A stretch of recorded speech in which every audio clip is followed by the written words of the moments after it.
గత 2.5 ఏళ్లలో బీఆర్ఎస్ కు ఎన్నో ఎదురు దెబ్బలు తగిలాయన్నారు BRS working president KTR. KCR అడగకుండా రైతు బంధు వేస్తే దాని విలువ అర్థం కాలేదన్నారు. ప్రజలకు తెలిసి రావాలని 2.5 ఏళ్లు సైలెంట్ గా ఉన్నామన్నారు. రేవంత్ రెడ్డితో తనకు గెట్టు పంచాయతీ, వ్యక్తిగత పంచాయతీ లేదన్నారు. కల్వకుర్తిలో ఇప్పటి నుంచే సీటు కోసం కొట్లాడుకోవద్దని నేతలకు సూచించారు కేటీఆర్. హైదరాబాద్ తెలంగాణ భవన్లో బీఆర్ఎస్ పార్టీలోకి పలువురు జాయిన్ అయ్యారు. ఉన్నదా లేదా అన్నది ముఖ్యం కాదు. ప్రజల తరపున వాయిస్ వినిపించే శక్తి ఉందా లేదా, ప్రజల తరపున పోరాడే శక్తి ఉందా లేదా, ప్రజల తరపున పోరాడే నాయకత్వ పటిమ ఉందా లేదా, అది ముఖ్యం. సరే, అధికారం ఆ ప్రాసెస్లో అప్పుడప్పుడు వస్తుంది, రాకపోతే రాదు.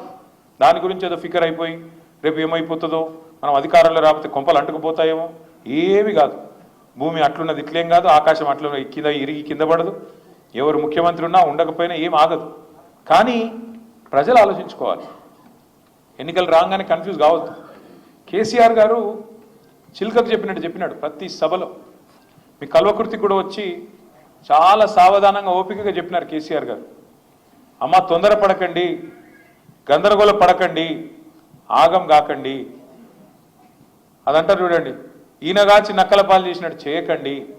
తొందరపడి గందరగోళంలో ఓటేస్తే తప్పుడు పార్టీని, తప్పుడు వ్యక్తులను ఎంచుకుంటే ఆగమైపోతుంది అని చెప్పిండు.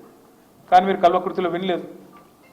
ఉమ్మడి పాలమూరు జిల్లాలో 14 స్థానాలుంటే 2 స్థానాల్లో మాత్రమే బీఆర్ఎస్ గెలిచింది, మిగతా 12లో కాంగ్రెస్ పార్టీ గెలిచింది. పాలమూరు బిడ్డను, పాలమూరు గోసదీరుస్తా, పాలమూరు దశ మారుస్తా అని చెప్పి గెలిచిన రేవంత్ రెడ్డి గారు ఇవాళ ముఖ్యమంత్రిగా ఉన్నారు. 2.5 ఏళ్ళు అయిపోయింది, 3 బడ్జెట్లు ప్రవేశపెట్టినారు. ఒక్కసారి దయచేసి గుండె మీద చేసుకొని పాలమూరు బిడ్డలు ఆలోచించాలని నేను విజ్ఞప్తి చేస్తా ఉన్నాను. ఇది మా అధికారం కోసమో మా కోటేయమని చెప్పట్లేదు, నేను మాకేదో కావాలని చెప్పట్లేదు. అధికారం ఏమీ కొత్త కాదు. 14 ఏళ్ళు ఉద్యమంలో ఉన్నాం, 10 ఏళ్ళు అధికారంలో ఉన్నాం, గత 2.5 ఏళ్ళు ప్రతిపక్షంలో ఉన్నాం.